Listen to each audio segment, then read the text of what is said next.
আসসালামু আলাইকুম। ২০২২ সালে অনেকটা ভয়াবহ বন্যা সিলেটে হয়েছিল। এতে সবচেয়ে বেশি ক্ষতিগ্রস্ত হয়েছে সিলেটের গোয়াইনঘাট উপজেলা। ২০২৪ সালে এসে পরপর ৩টি বন্যা গোয়াইনঘাটেই সবচেয়ে বেশি ক্ষতিগ্রস্ত হয়েছে। শুধু মানুষ যে ক্ষতিগ্রস্ত হয়েছে তা কিন্তু নয়। রাস্তাঘাট, অবকাঠামো সবকিছু ক্ষতিগ্রস্ত হয়েছে। একদম তছনছ বলা যায়। কিন্তু এই ক্ষতিগ্রস্তের পিছনে কারণটা কি?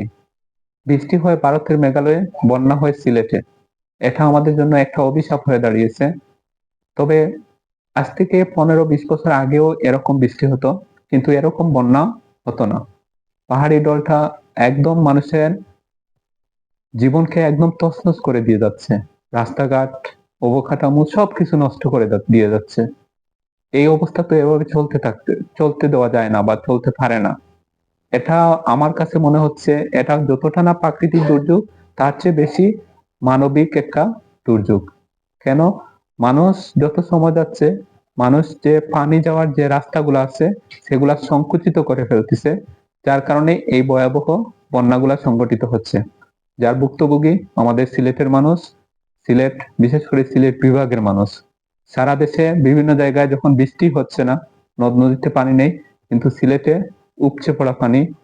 এগুলার মূল কারণ হচ্ছে পানির যে স্বাভাবিক প্রবাহ রয়েছে সেটা প্রতিনিয়ত ক্ষতিগ্রস্ত হচ্ছে।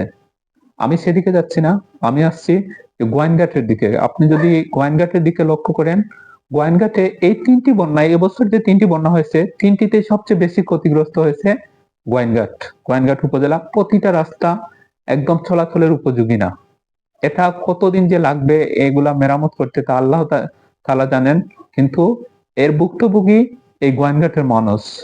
সাধারণ মানুষ চলাচলের জন্য, উপজেলা সদরের সাথে চলাচলের জন্য কোনো ব্যবস্থা নাই। এখন আমার প্রস্তাব হচ্ছে যে রাস্তাঘাটগুলা ইতিমধ্যে ধ্বংস হয়ে গেছে বা নষ্ট হয়ে গেছে, আংশিক ধ্বংস হয়ে গেছে, সেগুলা দ্রুত মেরামত করে চলাচল উপযোগী করার জন্য আমি মাননীয় প্রধানমন্ত্রীর দৃষ্টি আকর্ষণ করছি। কারণ আমাদের বলার মতো কোনো জায়গা নেই। আমি জানি না আমার ভিডিওটি মাননীয় প্রধানমন্ত্রী দেখবেন কিনা, তবে আমি বিনীতভাবে অনুরোধ করব আমাদের গোয়াইনঘাটকে নিয়ে, জৈন্তাপুরকে নিয়ে, কোম্পানিগঞ্জকে নিয়ে আলাদা একটা পরিকল্পনা করুন। আমরা হয়তো অনেকে সিলেটি ট্যাগ যে লন্ডনী আমরা, কিন্তু সিলেট, গোয়াইনজন্তা, কোম্পানিগঞ্জের মানুষ অতটা লন্ডনী না, অতটা ধনী না, কিন্তু এই মানুষগুলা তাদের মৌলিক অধিকার অনেকটাই বঞ্চিত। আমি জানি না আমার এই ভিডিওটি মাননীয় প্রধানমন্ত্রী দেখবেন কিনা। যদি দেখে থাকেন তাহলে আমি বিশেষভাবে অনুরোধ করব আমাদের গোয়াইনঘাটকে নিয়ে একটা আলাদা পরিকল্পনা তৈরি করে আমাদের গোয়াইনঘাটের মানুষকে একটা সুস্থ স্বাভাবিক জীবন যাতে অতিবাহিত করতে পারে তার জন্য ব্যবস্থা করবেন।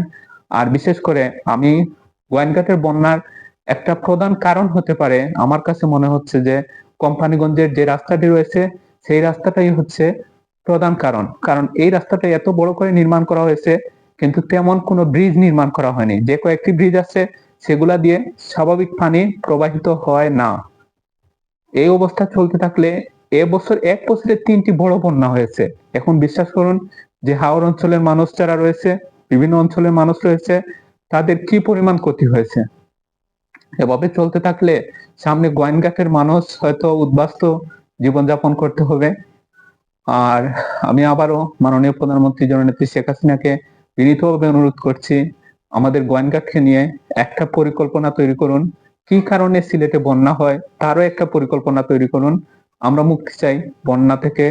আমাদের সিলেট অঞ্চল অতটা তো নিচু অঞ্চল না যেখানে যে খুব সহজে বন্যা হয়ে যাবে, বন্যা হওয়ার কথাও না। তারপরেও প্রতিনিয়ত কেন হচ্ছে? আমরা সিলেটি মানুষরা কি বন্যার পানিতে ডুবে মারা যাব? এমনটা তো হতে পারে না। প্লিজ আমাদের দিকে তাকান। সবাই ভিডিওটি ভালো লাগলে সবাই লাইক, কমেন্ট করবেন, শেয়ার করবেন। ধন্যবাদ সবাইকে।